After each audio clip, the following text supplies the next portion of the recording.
Subscribe now and press the bell icon. Never miss an update. नमस्कार friends, राष्ट्रीय blind YouTube channel में आप सभी का स्वागत है। अगर आप चैनल पर नए हैं तो आप सभी से रिक्वेस्ट है कि आप हमारे चैनल को सब्सक्राइब करें, बेल आइकन को ऑल पर सेट करना बिल्कुल भी ना भूलें ताकि हमारे आने वाली वीडियो की नोटिफिकेशन सबसे पहले आपको मिल सके। अगर आपको हमारी वीडियोस अच्छी लगती हैं तो वीडियोस को लाइक करें, शेयर करें और कमेंट में अपना फीडबैक देना बिल्कुल भी ना भूलें। आप हमारे चैनल के अबाउट में जाके हमारे व्हाट्सएप ग्रुप का फॉर्म फिल करके हमारे व्हाट्सएप ग्रुप का हिस्सा बन सकते हैं। फीमेल्स के लिए अलग से एक व्हाट्सएप ग्रुप है, तो आप फॉर्म भर के उसमें ऐड हो सकते हैं। साथ ही हमारे चैनल के अबाउट में हिंदी ऑडियो शायरी एक दूसरे यूट्यूब चैनल का भी लिंक है, आप जाकर उसको भी सब्सक्राइब करें। हमारे टेलीग्राम चैनल और हमारे व्हाट्सएप चैनल का लिंक भी आपको अबाउट में मिल जाएगा, आप वहां से ज्वाइन कर सकते हैं। इसके साथ ही अगर आप अपनी वीडियोस के लिए कोई म्यूज़िक चाहते हैं तो हमारे टेलीग्राम चैनल का लिंक अबाउट में दिया हुआ है, तो आप हमारे Telegram channel audio music factory को वहां से ज्वाइन कर सकते हैं। तो आपका ज़्यादा समय न लेते हुए अब ले चलती हूँ आपको वीडियो की ओर।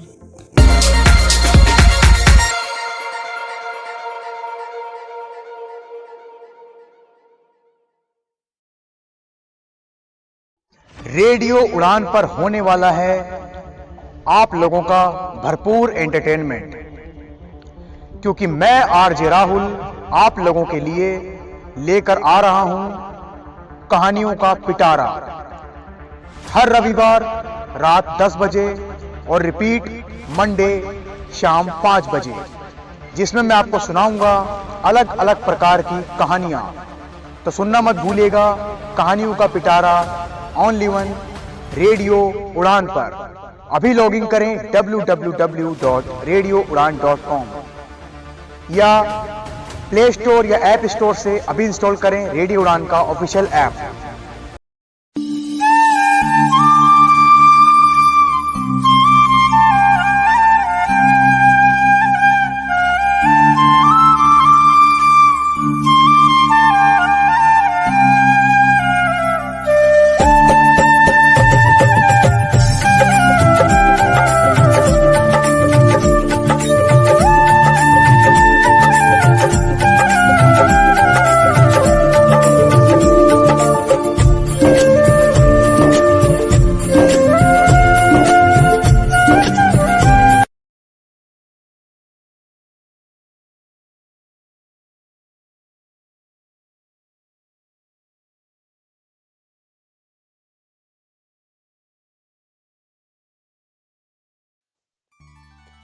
जब रावण के गुप्तचरों ने बताया कि श्री रामचंद्र जी की सेना सुवेल पर्वत पर आकर ठहरी है और उस पर विजय पाना असंभव है, तब वह उद्वेलित हो गया।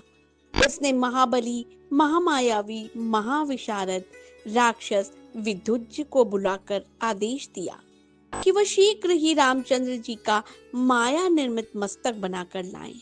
रावण की आज्ञा पाकर वह शीघ्र ही श्री राम का सिर बनाकर लाया, जो रक्त से लथपथ था। उसे देखकर कोई नहीं कह सकता था कि ये वास्तव में राम का मस्तक नहीं है। उस मस्तक को बाण की नोक पर रखकर वह अशोक वाटिका में जाकर सीता से बोला, हे सीते, तूने राम की शक्ति पर अगाध विश्वास करके मेरा कहना नहीं माना।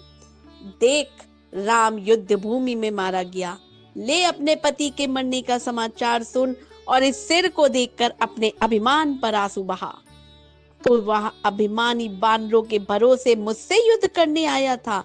रात्रि को जब वानर सेना सहित राम और लक्ष्मण दोनों सो रहे थे, तब मेरे सेनापति प्रहस्त ने एक विशाल सेना लेकर उस पर आक्रमण कर दिया और अपने भयंकर हथियारों से मारकाट मचा दी। बहुत सी सेना मारी गई और जो बचे वे प्राण लेकर भाग गए। तब प्रहस्त ने सोते हुए राम के सिर को काट डाला। इस आक्रमण में विभीषण भी मारा गया। तुझे प्राप्त करने के लिए मुझे भयंकर संहार करना पड़ा।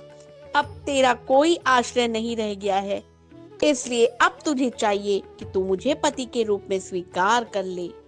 इतना कहकर रावण ने उस माया रचित सिर को सीता के समक्ष रख दिया। जब सीता ने उन दोनों मस्तकों को देखा जो सब प्रकार से आकृति, मुद्रा आदि में राम से मिलता था, तो वह बिलक कर रो पड़ी और नाना प्रकार से विलाप करती हुई कैकेयी को कोसने लगी। हाँ, आज कैकेयी की मनोकामना पूर्ण हो गई। हाँ नागिन, आज तुम्हारी इच्छा पूरी हुई। अब तुम्हारा भरत निष्कंटक होकर राज करेगा। तुमने अपने स्वार्थ के पीछे रघुनाथ का नाश कर दिया। इस प्रकार विलाप करती हुई वे मूर्छित होकर पृथ्वी पर गिर पड़ी। जब चेतना लौटी तो वे फिर विलाप करने लगी। हाँ नाथ, ये क्या हो गया? आज मैं विधवा हो गई। आप मुझे यहाँ किसके भरोसे छोड़ गए हो? मुझसे ऐसा क्या अपराध हो गया कि मैं रो रो कर मर रही हूँ और आप चुपचाप देख रहे हो? मुझसे सांत्वना का एक शब्द भी नहीं कह रहे। ऐसे निर्मोही तो आप कभी ना थे। वन चलते समय आपने वचन दिया था कि तेरा साथ कभी नहीं छोड़ूंगा, परंतु आज आप मुझे अकेला छोड़कर चले गए। आपकी प्रतीक्षा में आंखें बिछाए कौशल्या जब ये समाचार सुनेंगी तो उनकी क्या दशा होगी? कौन उनके आंसू पोंछेगा? आज मैं ही नहीं, आप दोनों की मृत्यु का कारण बन गई हूँ। हे नीच रावण, तूने दोनों भाइयों की हत्या तो करा दी। अब मेरा शीश भी काट कर अपनी कृपाण की प्यास बुझा ले। मेरे पति स्वर्ग में मेरी प्रतीक्षा कर रही हैं। अब मैं इस संसार में एक क्षण नहीं रहना चाहती। उठा तलवार, कर अपना काम। जब सीता इस प्रकार विलाप कर रही थी, तभी एक राक्षस ने आकर रावण को सूचना दी, मंत्री प्रहस्त अत्यंत आवश्यक कार्य से इसी समय आपके दर्शन करना चाहते हैं। यह सुनकर तत्काल उस सुल को लेकर रावण वहां से चला गया। उस समय तक सीता पुनः मूर्छित हो चुकी थी। विभीषण की स्त्री इस घटना की सूचना पाकर अशोक वाटिका में आई। वह सीता की मूर्छा दूर करके समझाने लगी, रावण ने तुमसे जो भी कहा है वह झूठ है। राम ना तो मारे गए हैं और न ये दुष्ट उन्हें मार ही सकते हैं। ये सिर माया से बनाया गया है। तुम इसके छल में पड़कर यह भी भूल गई कि लक्ष्मण दिन रात राघव की सेवा में रहते हैं और वो रात को कभी नहीं सोते।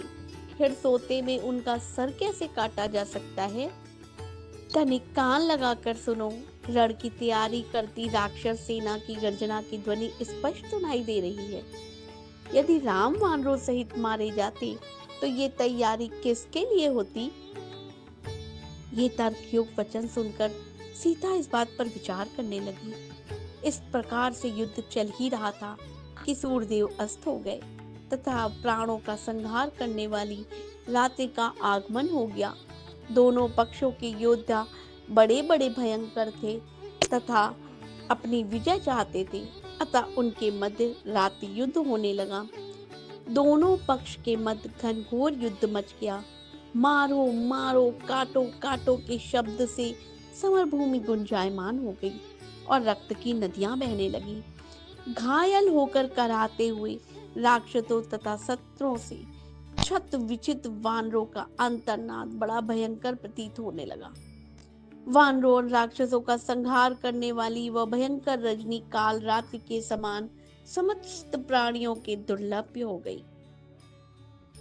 श्री राम ने अग्निज्वाला के समान 6 भयानक बाणों से निमिष मात्र में दुर्धुष, वीर्यज्ञ, शत्रु, महापाश, महोदर, महाकाय, व्रजदंत, शुक और शारंग को घायल कर दिया।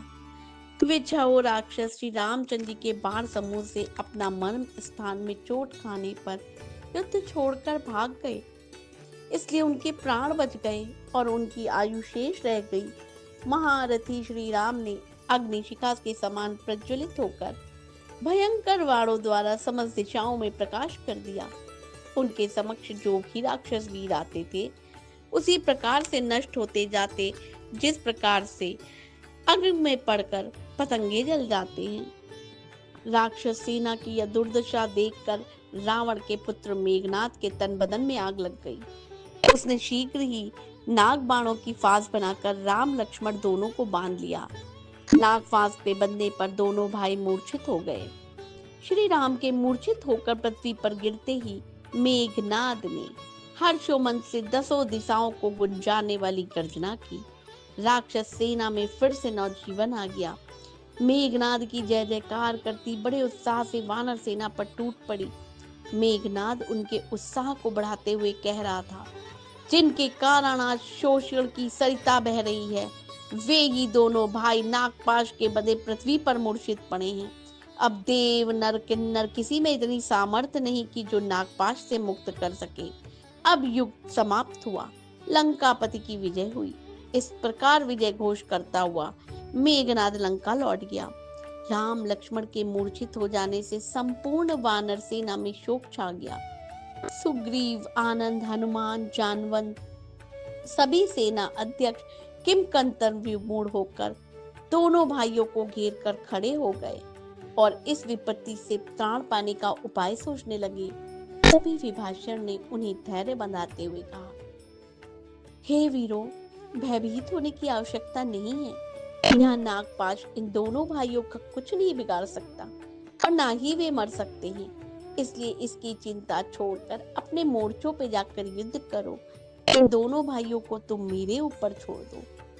इधर जब रावण ने मेघनाद के मुख से राम लक्ष्मण के नागपाश में बंद कर मूर्छित होने का समाचार सुना तो उसके हर्ष का पारावार न रहा।